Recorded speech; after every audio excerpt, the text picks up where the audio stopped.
নমস্কার। বেরিয়ে পড়লাম নদী বাঁধ। বেশ কিছুদিন আগে সম্প্রতি দেখেছিলাম যে একটা ফেসবুক বা ইউটিউবের মধ্যে দেখেছিলাম যে নদী বাঁধ রক্ষা করতে গেলে নদীর স্রোত ঘোরাতে হবে। আর সেই নদীর স্রোত ঘোরাতে গেলে কি করতে হবে তার একটা অভিনব পদ্ধতি এর আগেই সোশ্যাল মিডিয়াতে দেখেছিলাম।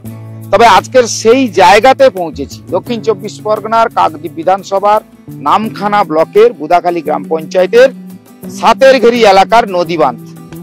একাধিক অভিযোগ এই জায়গাতে হয়েছিল যে নদী বাঁধ ভেঙে এলাকায় বিভিন্ন সময় নোনা জলে প্লাবিত হয়েছিল। সেক্ষেত্রে দপ্তর অর্থাৎ বিভাগীয় দপ্তর এবং রাজ্য সরকারের বর্তমানের উদ্যোগে দেখতে পেলাম যে অভিনব একটা পদ্ধতি নিয়েছে। বলতে ওই দূরে দেখতে পাচ্ছেন একটা ভ্যাসেল দাঁড়িয়ে রয়েছে, দেখতে পাচ্ছেন। এই ভ্যাসেল অর্থাৎ একটা চাপ বলতে পারি, এর ওপরে কিছু ইট দেওয়া রয়েছে আর জাল দেওয়া রয়েছে, নেট দেওয়া রয়েছে। এই যে নেট দেওয়া রয়েছে, এই নেটের ভেতরে কিছু ইট ঢোকানো হবে, বুঝতে পারছেন। এই ইট ঢোকানোর পরেই ওই জালটাকে ওই নদীতে ফেলে দেওয়া হবে। অর্থাৎ নদীতে ফেলে দেওয়া মানে সঙ্গে সঙ্গে যে স্রোতটা এদিক ওদিক হচ্ছে, মুড়িগঙ্গা নদীর যে স্রোতটা, সেই স্রোতটাকে কিন্তু আটকে দেবে, স্রোতটা অন্যদিকে ঘুরে যাবে। পদ্ধতিটা এই মুহূর্তে যেটা এতদিন পরে, যেটা অনেক সময় আমরা দেখিয়েছি যে নদী বাঁধের একাধিক জায়গায় ঠিক এইরকম একটা পরিস্থিতির উপরে কিন্তু আজকের যে পদ্ধতি নেওয়া হয়েছে, এটা যদি আগামী দিনে এই পদ্ধতি নেওয়া হতো তাহলে হয়তো অনেকটাই এই এলাকার মানুষ, শুধু নয় বিভিন্ন সুন্দরবন এলাকার মানুষ, তারা কিন্তু অনেকটাই উপকৃত হতেন। কারণ তাহলে সেইভাবে নদী বাঁধটা রক্ষাও হতো। কিন্তু সেক্ষেত্রে এই যে নেওয়া হয়েছে এটা সত্যি প্রশংসনীয়। কারণ আগামী দিনে হয়তো যেহেতু স্রোতটাকে অন্যদিকে ঘুরিয়ে দেওয়া হচ্ছে, সেক্ষেত্রে কিন্তু অনেকটাই সুবিধা হতে পারে যা পদ্ধতি নেওয়া হয়েছে। তবে এখানকার একটা অফিস দেখতেই পাচ্ছি, চলুন একটু অফিসে অনেকে রয়েছে তাদের একটু দেখাই। কারণ এই অফিসে যারা রয়েছে তারা এই নদী বাঁধের স্রোত, মানে নদী বাঁধ ভেঙে যাচ্ছে কিন্তু নদীর স্রোতটাকে যে ঘোরানো হচ্ছে, সেক্ষেত্রে পদ্ধতি কিন্তু আপাতত দেখতেই পাচ্ছি যে স্রোত অনেকটা হলে ঘুরবে। কি মনে করছেন? অবশ্যই ঘুরবে বলেই তো ইরিগেশন অফিস থেকে ইঞ্জিনিয়াররা সেইভাবে পাস করিয়েছে, ড্রয়িং পাস করিয়েছে। তো এইটা শুধু কি এই সাতেরঘেরি এলাকায় না টোটাল সুন্দরবন এলাকায় যেখানে যেখানে এইরকম একটা পরিস্থিতি রয়েছে? হ্যাঁ, ওটা তো দপ্তর বলতে পারে কোথায় কোথায় কাজ হচ্ছে। এখন আমাদের বুদাখালী মুড়িগঙ্গার সাইডটায় কাজ হচ্ছে, সাতেরঘেরি সহ শুধু সাতেরঘেরি নয়, অনেকটা এরিয়া জুড়ে হচ্ছে। কতটা এরিয়া হচ্ছে? 850 মিটার। 850 মিটার আপাতত। তো এখন চলবে 3 মাস ধরে এখন কাজ চলবে, 3-4 মাস এখন কাজ চলবে। স্রোত ঘোরানোর ব্যবস্থা যাতে করে স্রোতটা ঘুরে যায়। কি নাম আপনার? বিমল রাজ। অর্থাৎ বোঝা গেল যে এই ক্ষেত্রে যেটা করেছেন সেচ দপ্তরের যে কর্মকর্তারা, যাদের যে ইঞ্জিনিয়ার ছিল, তারা কিন্তু অবশ্যই এরকম একটা ব্যবস্থা নিয়েছে। কারণ এই ব্যবস্থাটা না নিলে হয়তো দেখা যাচ্ছে তো যে নদী বাঁধ যে জায়গায় থাকে তার থেকে ধীরে ধীরে ভেঙে অনেকটাই ভেতরে চলে যায়, যাতে অনেকটাই এখানকার স্থানীয় মানুষের অনেকটাই অসুবিধে হয়। তো একাধিকবার এই জায়গাতে আমরা খবর দেখিয়েছিলাম, সম্প্রচার করেছিলাম, তারা কিন্তু খবর দেখেছে।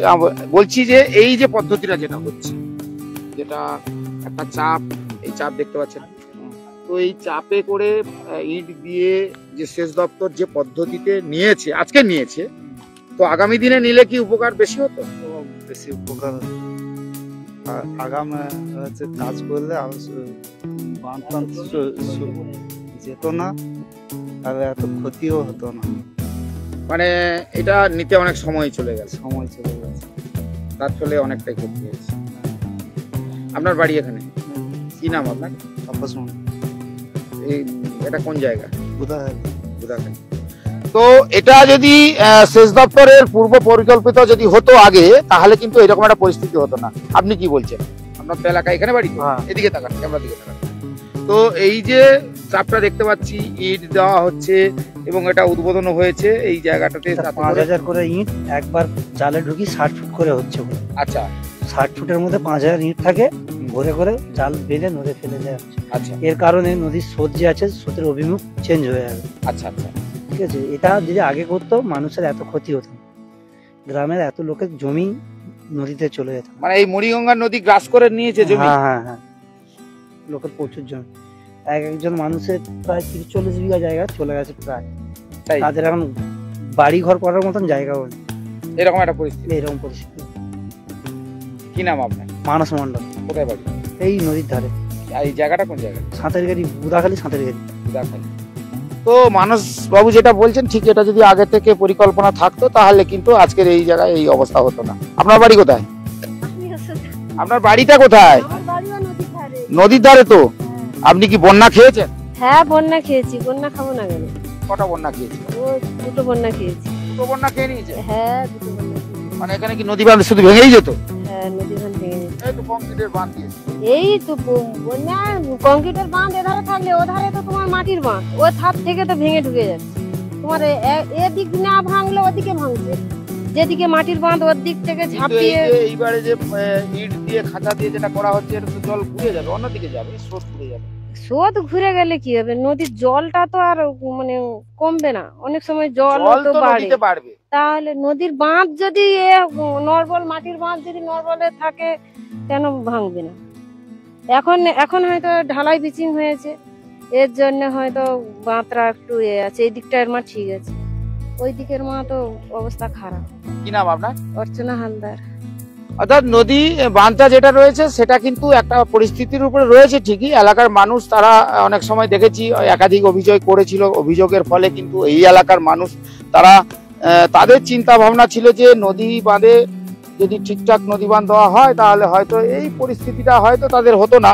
কিন্তু আজকের যেহেতু সেচ দপ্তরের পরিকল্পনা চিন্তা ভাবনা অনেকটাই, যেহেতু তারা সেইভাবে ড্রয়িং করেছে, সেইভাবে তারা ম্যাপিং পয়েন্টিং করেছে, যে ওই যে চাপের উপরে যে দেখতে পাচ্ছেন ইটগুলো, এটা প্রথমেই বললাম, আবার বলছি, ওই চাপের উপরে ইটগুলো দিয়ে স্রোতটাকে যদি ঘুরিয়ে দেওয়া যায় তাহলে এই নদী বাঁধ ভাঙন রোধ করা কিন্তু অনেকটাই সম্ভব হবে।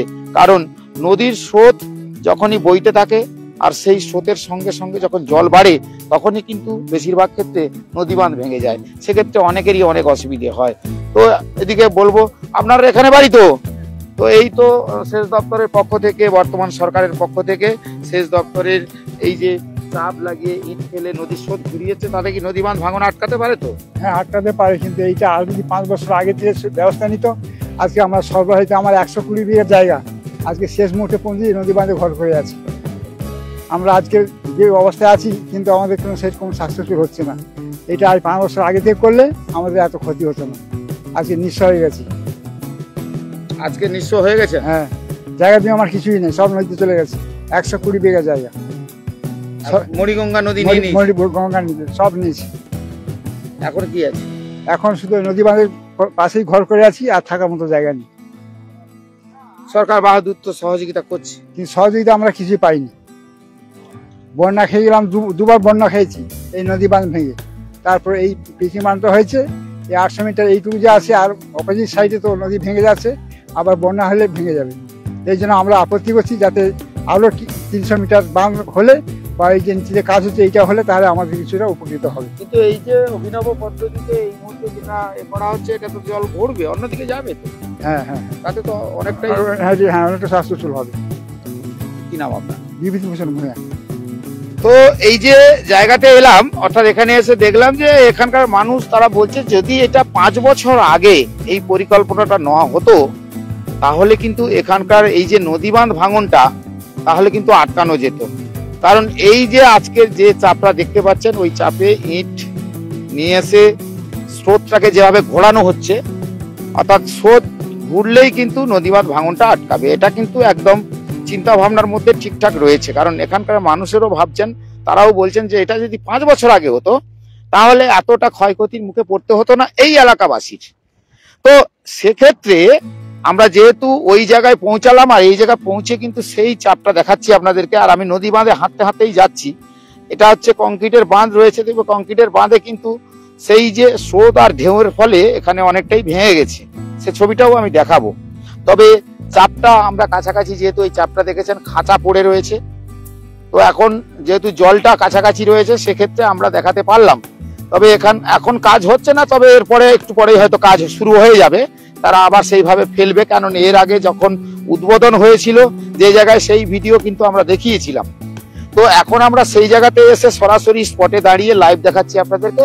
যে লাইভটা কারণ এই কারণে দেখানো যে এই জায়গাতে যে চাপটা দেখতে পাচ্ছেন তাতে ইট রয়েছে, তার পাশে রয়েছে ওই যে লোহার খাঁচার তার, সেই তারের ভেতরে ইট ঢোকানো হবে, আর ইট ঢুকে ফেলানো হবে এই নদীতে। ফেলানোর পরে কি হয় যে যখনই ওই যে স্রোতটা এদিক ওদিক হতো, সেই স্রোতটা কিন্তু অনেকটা দূর দিয়ে ঘুরে চলে যাবে। তো এক্ষেত্রে যে পদ্ধতি অবলম্বন করা হয়েছে অনেকটাই উপকৃত হবে বলে এলাকার মানুষ আশা করা যাচ্ছে। তবে যাই হোক না কেন, এই জায়গায় আমরা আরেকবার দেখাবো ছবিটা, যে এই যে কংক্রিটের অর্থাৎ এই যে পাকাভুক্ত যেটা করা হয়েছিল সেটার কিন্তু হাল খুব খারাপ হয়ে গেছে, যার ফলে এখানেও কিন্তু আতঙ্কিত হয়ে পড়েছিল। যে যিনি একটু আগেই বলেছিলেন তিনি কিন্তু আতঙ্কিত হয়ে পড়েছিলেন। এই দেখেছেন যে কংক্রিটের যে পিচিং গুলো যেগুলো করা হয়েছিল সেগুলো কিন্তু এই যে নিচের দিকে নেমে গেছে, কারণ অতিরিক্ত খরস্রোত থাকার ফলে এগুলো যখন ধাক্কা দেয় তখন কিন্তু নিচের দিকে নেমে যায়। সেই সমস্যাগুলো কিন্তু বেশ তাদের দেখা দিয়েছিল। একের পর এক তাদেরকে বিভিন্ন সময় এই দুর্যোগ প্রতিরোধ করতে হয়েছে। বিভিন্ন সময় দেখা গেছে নদী বাঁধ ভেঙে এলাকায় জলে প্লাবিত হয়ে গেছে।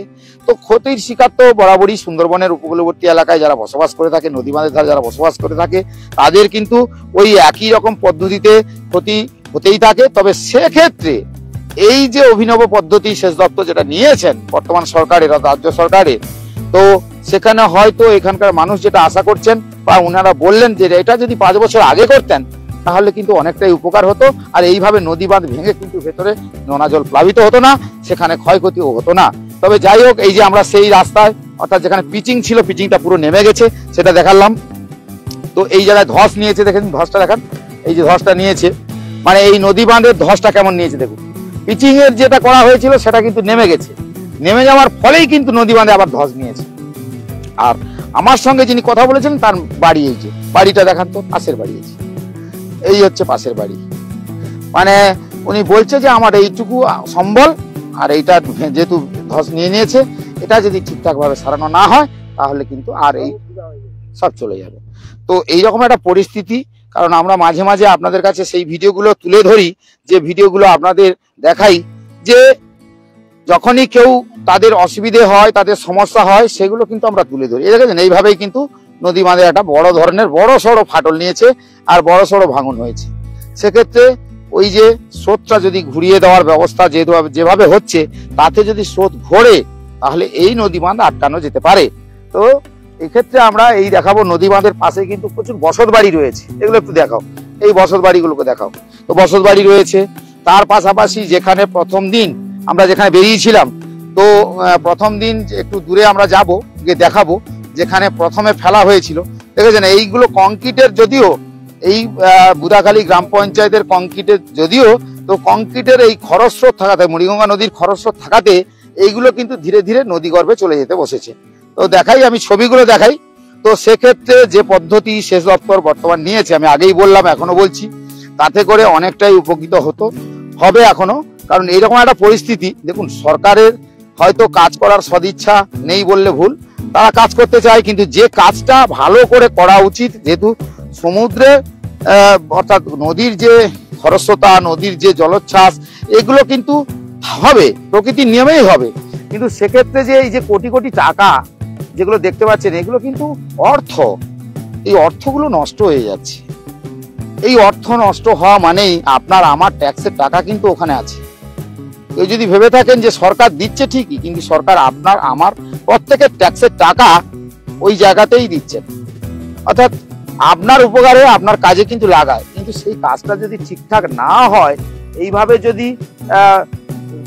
যদি ক্ষতি হতে থাকে, মানে দেখেছেন যে কংক্রিট করে দেওয়া হয়েছে কিন্তু একটা ব্লক পিচিং এর একটা ব্লক কিন্তু ঠিকঠাক ভাবে নেই, কোথাও তো ধস নিয়ে নিয়েছে সেটা দেখালাম, আবার কোথাও এইভাবে নদী গর্ভে চলে যাচ্ছে। তার ফলে ওই যে চাপটার ভেতরে ইট, ওই খাঁচাতে ইট ঢুকিয়ে ফেলে দেওয়া হচ্ছে, যাতে করে নদীর স্রোতটাকে আটকানো যায়। চলুন আমি আরেকটু এগিয়ে যাই, আরেকটু এগোতে দেখাবো।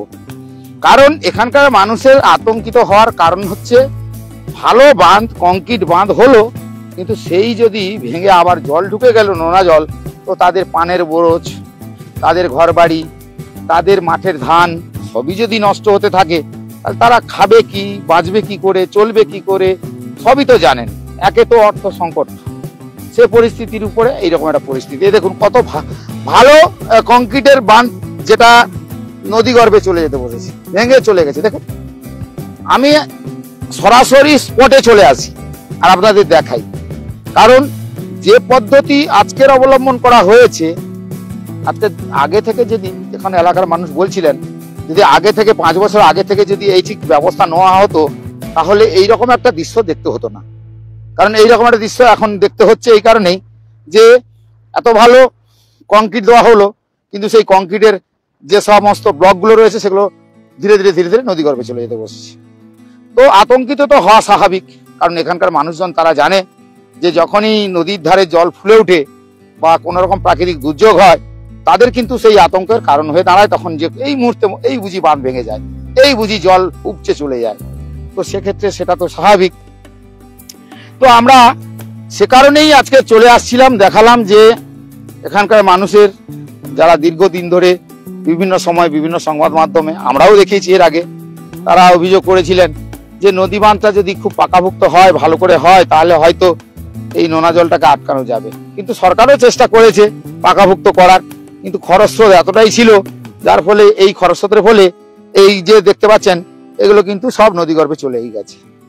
তো এখানে পরিস্থিতিটা দেখে বুঝতে পারছেন। আর আমি সেই জায়গাটায় আরেক জায়গায় একটু চলে এলাম, যেখানে প্রথম দিন এই যে ফেলা হয়েছিল, প্রথম দিন আপনার ইট খাঁচার মধ্যে ঢুকিয়ে যে ফেলা হয়েছিল, সেটা হচ্ছে ওই যে দূরে দেখতে পাচ্ছেন নৌকোগুলো রয়েছে, আমি দেখাতে বলবো যিনি ক্যামেরা ধরে আছেন ওনাকে বলবো, ওই যে সাদা অংশটার লাস্ট দূরে দেখা যাচ্ছে ওই জায়গাতে, ওগুলোতে কিন্তু বসত বাড়ি ছিল এক সময়, এখন আর বসত বাড়ি নেই, এগুলো সব নদীগর্ভে চলে গেছে।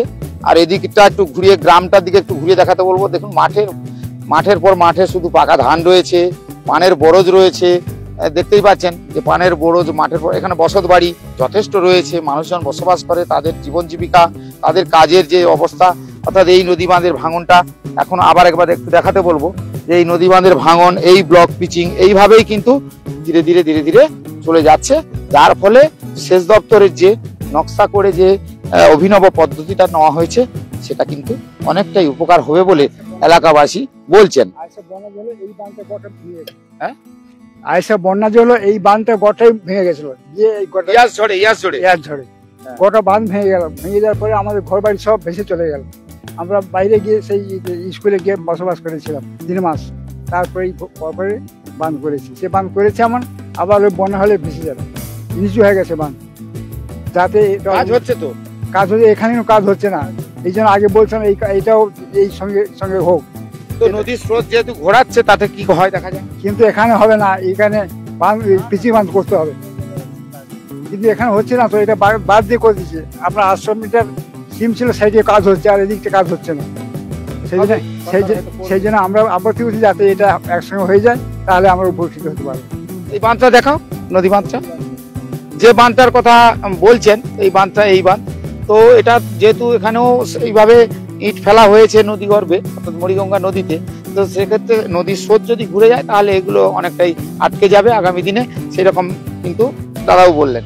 তো যাই হোক, আমি আপনাদেরকে এটা দেখালাম, আর একটু এদিকে আসবো। তো এই যে এগুলো দেখালাম, সব মিলিয়ে আজকের এই ভিডিওটা দেখানোর উদ্দেশ্য একটাই, যে এটা যেহেতু আজকের সেচ দপ্তর যেভাবে যে পদ্ধতিতে তারা পদ্ধতিটা নিয়েছে, এটা যদি অনেক আগেই নিতেন তাহলে আজকের কিন্তু এতটা ক্ষতির মুখে পড়তে হতো না এই এলাকাবাসীর, বা এই তারা দীর্ঘদিন যারা অভিযোগ করে আসছে। তো তাদের কথাগুলো আমরা তুলে ধরি এই কারণে, তাদের সুখে দুঃখের পাশে আমরা মাঝে মাঝে চলে আসি, তাদের কথাগুলো শুনি, তারা বলে, আর আমরাও চেষ্টা করি আমরা এই কথাগুলো সরকার বাহাদুরের কাছে পৌঁছে দেওয়ার জন্য। তবে আজকের এই যে তাদের কথাটাই আপাতত অনেকটাই আপনাদের কাছে তুলে ধরলাম, কিন্তু তাদের কথা অনুযায়ী তারা এইটাই বলছে যে যেটা হচ্ছে ভালো হচ্ছে, যদি এটা 5 বছর আগে হতো। এই কথাটা আমরা বারবার বলছি, কারণ এই যে ক্ষয়ক্ষতিটা তো শুধু একটা জায়গায় নয়, আমরা সুন্দরবনের উপকূলীয়বর্তী এলাকায় নদী বাঁধের বিভিন্ন খবরাখবর দেখিয়েছি, এর আগেও দেখেছি, যেমন পাথর প্রতিমার, গোবর্ধনপুর, জি প্লট, তারপরে নামখানা, মৌসুমী দ্বীপ, সাগর দ্বীপ, একাধিক সুন্দরবনের একাধিক জায়গায় আমরা এইভাবে ছবি দেখিয়েছি আপনাদেরকে, যে সেখানের মানুষগুলি তারা বারবার বলছে যে আমাদের আতঙ্কে থাকতে হয় যখন সমুদ্রের জল বেড়ে যায়, পূর্ণিমা অমাবস্যার কটালে যখন সমুদ্রের জল আরো বেশি বেড়ে যায়, জলোচ্ছ্বাস হয়, তখন তাদের ভয়ের মধ্যে থাকতে হয়, দিন কাটাতে হয়, এইভাবেই তাদের দিন যাপন করতে হয়। তবে এইভাবে যদি ঠিক ব্যবস্থা নেওয়া হতো, সেচ দপ্তর যে ব্যবস্থাটা আজকে নিয়েছে, আগামী দিনে নেওয়া হতো, তাহলে নদীর স্রোত যদি অন্যদিকে ঘুরে যায়, তাহলে নদীর বাঁধটা কিন্তু অনেকটাই রক্ষা হতো। যেমন এলাকার মানুষ বলছে, আমরা যেমন সরাসরি দেখাচ্ছি, আর কত দেখুন, কত এইভাবে যদি কংক্রিটের যদি ব্লক পিচিং যেটা ব্লক করা হয়েছে, সেটা যদি ধীরে ধীরে নদী গর্ভে চলে যায়, তার বুঝে নিতে হবে যে কতটা স্রোত, কতটা ঢেউ আছড়ে পড়তো এই নদী বাঁধে। অর্থাৎ সেক্ষেত্রে সেই পদ্ধতি বিজ্ঞান ভিত্তিক যদি কোনো কিছু করা যায়, তাহলে মনে হয় আগামী দিনে এই সুন্দরবনবাসীর আর দুর্যোগ হলেও আতঙ্কিত হতে হবে না। কারণ তারা যেভাবে দিন কাটায়, যেভাবে কষ্টের মধ্যে থাকে, আমরা বরাবরই সেই খবরগুলি আপনাদের কাছে তুলে ধরেছি। আজকেরও যেমন এই বুদাখালী গ্রাম পঞ্চায়েতের সাতেরঘেরি এলাকায় এলাম, এসে আপনাদের দেখালাম যে কি পরিস্থিতির উপরে তারা রয়েছে, তাদের কথাগুলো আমাদেরকে বললেন। তবে যাই হোক না কেন, আগামী দিনে ঠিক এইভাবে যদি চাপ লাগিয়ে ইট ফেলে নদীর স্রোত ঘুরিয়ে, মুড়িগঙ্গা নদীর স্রোতটাকে যদি ঘুরিয়ে দেওয়া যায়, তাহলে হয়তো এলাকার মানুষ অনেকটাই স্বস্তি পাবেন। কারণ তাদের হয়তো আর সেইভাবেই নদী বাঁধ ভাঙনের মুখে পড়তে হবে না। সবাইকে বলবো, এতক্ষণ আপনাদেরকে এই ভিডিওটা কেন দেখালাম, যে এই ভিডিওটা দেখানোর কারণ ঠিক এইভাবেই যেন সেচ দপ্তর বা বর্তমান সরকার সাধারণ যারা কৃষক, যারা নদীর ধারে বসবাস করেন, যারা শ্রমজীবী, যাদের একমাত্র উপার্জন মাঠের ধান, পানের বোরজ, মাছ ধরা, তারা শ্রমিক, তাদের রুজি রোজগার বলতে আর কিছু নেই। যদি এইভাবেই যদি তাদেরকে রক্ষা করা হয়, আগামী দিনে কোনো রকমের সুন্দরবনের প্রান্তিক মানুষগুলো খেয়ে মেখে বেঁচে থাকবে। এটাই হচ্ছে বড় প্রশ্ন। সবাইকে বলবো, ভিডিওটা কেমন লাগলো নিশ্চয়ই লাইক, কমেন্ট, শেয়ার করে অবশ্যই আমাদেরকে জানাবেন। গ্রামীণ কৃষি শিল্প সমাচার পেজে আমি আপনাদেরকে নতুন নতুন ভিডিও তুলে ধরি, সেই ভিডিওগুলো নিশ্চয়ই আপনাদের জন্যই তুলে ধরি। আপনাদের কেমন লাগে যদি কমেন্ট করে জানান, তাহলে আরও ভালো ভিডিও বানাতে আমারও ইচ্ছে হবে। আপনাদের জন্য ভিডিও বানিয়ে নিশ্চয়ই দেখাবো। ভালো থাকবেন সবাই।